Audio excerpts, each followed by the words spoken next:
Hey everybody, Alley Entertainment, and this week's movie review is on The Maze Runner. So if you guys aren't too sure what it is about, the story follows 16-year-old Thomas, who awakens in a rusty elevator with no memory of who he is, only to learn that he has been delivered in the middle of a maze, along with a slew of other boys who have been trying to find their way out of this ever-changing labyrinth, all while establishing a functioning society in what they call the Glade. So this is based on a novel by James Dashner.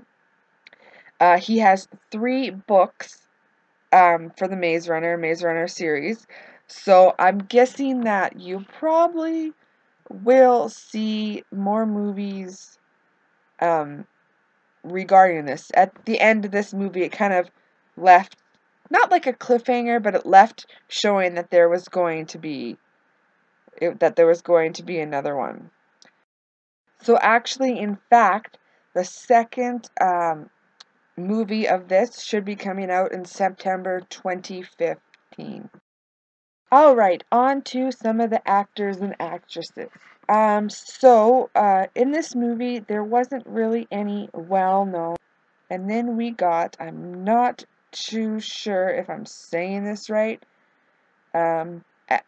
Amal Amid as Elby.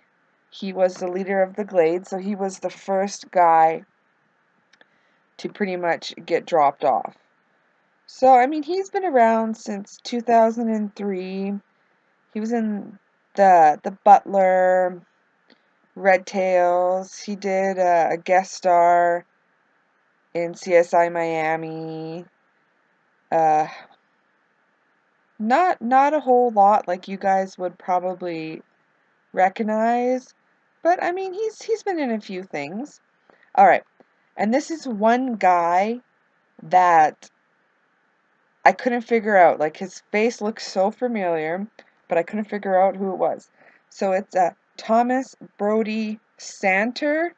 He played Newt. He was the second in command. And when I saw his face, I actually thought he was from he looked like he was from Peter Pan. But I don't know. I'll look here to see if he's from Peter Pan. So he is boom, boom, boom, boom. He's been around since 2001. He was in Love Actually, Nanny McPhee. That's where I know him from, Nanny McPhee. Tristan and Isolde. And he did play. He was in Doctor Who. He was in for 2 episodes there. So yeah, I was just like, I was looking and looking and looking at him, and I'm like, oh my god, seriously, he looks familiar. And I couldn't put it to, but now I know. It's awesome. He's from Nanny McPhee. All right, and then the other guy, Kai Ho Lee, he played Minho. He was the main runner, and I really liked him. He was awesome. I want to watch all the movies he was in. But I don't think he was really in very much. Oh no, he's been in a lot of short movies from 2011, but really I think this is his big kind of debut. It was in the Maze Runner. I mean, he's had a couple guest appearances in some television shows like Blue Bloods, The Client List, New Girl, Secret Life of American Teenager, but honestly, not a whole lot. So I'm hoping that I will see a lot more of him. And then there was also another guy that looked familiar that I could not put a picture to his a name to his face. So it's Will Poulter. He played Gally. He was kind of the bad guy, but he wasn't really the bad guy. You guys would have to see it. Like he technically is the bad guy, but he's not, if you know what I'm saying. And I just figured out where I know him from. He was in We Are the Millers. I remember that. You guys have to see We Are the Millers. Okay, So he's been around for a few little things. So again, he was in We Are the Millers, a movie called Plastic, and The Maze Runner. But what's just cool is after The Maze Runner, he has one, two, three, four. He has 5 more movies coming out in the next year, which is absolutely awesome. So I am sure we are going to be seeing him around for a little while. And then this is the last one. No, this is the second to last one that I'm going to let you guys know. Blake Cooper. His name was Chuck, and he befriended Thomas as soon as he came into the Glade. He was also the youngest Glader. I don't know if he's really been. No, see, he hasn't really been in a whole lot. He had a few guest spots in a few movies. And then he played little small roles in parental guidance, but other than that, not a whole lot. So I don't know if you'll see a lot of him. You never know. And then I am going to, guys, there's only one girl really in it. And that was Patricia Clarkson. Oh no, sorry, there was 2 girls. Patricia Clarkson is kind of like the lady that I guess kind of invented the Glade or something. Like she was the researcher. So she looks familiar as well. So she was in an older movie, Jumanji from '95. Like she's been in a lot, like The Pledge, Far From Heaven. She was in a Carrie movie. Uh, lots of stuff. Married Life, Blind Date, Whatever Works, Shutter Island, Easy A. I remember in Easy A, she played the mother in Easy A. So she's been around for a while, like not a well-known actress, but I'm sure if you saw her face, you've probably seen a movie that she's in. Okay, now one more person, I promise. Kea Scodelario. I can't say these names. She played Teresa. She was the only female Glader.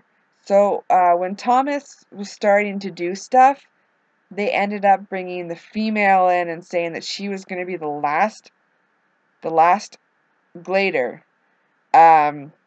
Which I thought it was weird because I thought it was going to be an all boy thing, but no, they brought her in. So I'm kind of trying to figure out how they're gonna adapt her character more in the coming I guess the coming movies. So I actually remember her in a TV show called Skins. Um, Now that I see her and I can put the face to it, I'm like, yeah, I remember her in Skins. So she's English, if you guys didn't know, but yeah, she's been in a few little things. Nothing that you guys might know about. The only thing that I can think about is Skins. Um, but you're gonna see her around, so I'm looking forward to seeing how her character adapts in the coming movies with the Maze Runner. This was one of those movies that I was kind of iffy about wanting to see, just because it wasn't really my type of movie. But then I remember hearing about the Maze Runner in school. It was one of those books that people had to read. I unfortunately didn't get to read it in school, but I was like, you know what, I'm gonna give this a go because usually any movie that's based on a book is usually better. Like movie is usually better than any other type of movie out there. I don't know why. Maybe it's just me, but I just find that they're better. I know that might be an oddball thing to say, but um yeah, I definitely enjoyed this movie. Like a lot of the reviews, there's a lot of good reviews out there. A lot of people are kind of giving it a 6 out of 10. I mean, it probably could have been better, but a lot of people found it entertaining. So for myself, it kind of reminded me almost of The Lost Boys, and I don't know if you guys remember this. It's a horror movie, I think it's called The Cube. There was a whole bunch of people put into these little cubes, and they had to go from one cube to the next and try to figure out a way out of the cubes. So it kind of reminded me of that, and it also had a little bit of the Hunger Games kind of look, kind of like, the Hunger Games go into the dome and they have to survive. That's kind of what this is about. Um, I loved the characters in it. The characters were absolutely awesome. The main character was cool. I was a little confused when they brought the girl in because I kind of thought it was going to be an all-boy kind of thing. And I was confused at the end when they got out of the maze and all of a sudden it's like, you're not done yet. We're going to put you in another challenge. So I'm trying to figure out where this is going. So it definitely has my interest. I'm kind of debating if I want to go and pick the books up, but I do have some books here that I still need to read and I haven't got around to it. Like I still have to read the 50 Shades of Grey trilogy before that movie comes out. So, I mean, on a scale of my 5 finger, I would probably give it a 4. It was entertaining. I guess they wrote that it was a drama, but I don't think it's a drama. It's suspense. It's definitely a suspense. I wouldn't put it anywhere near being anything of a drama. And you can almost say it has a little tiny bit of horror in it, just because you kind of standing there and all of a sudden these creatures come out and it can be a little scary for some people. Alright, so again, on my 5 finger, I would give it a 4. I definitely recommend you guys seeing this. This might be a movie that you guys might want to buy, and it might be an interesting trilogy. So, I don't know if it's going to be as big as the Hunger Games and all that, but I guess only time will tell. So you guys have yourself a great night.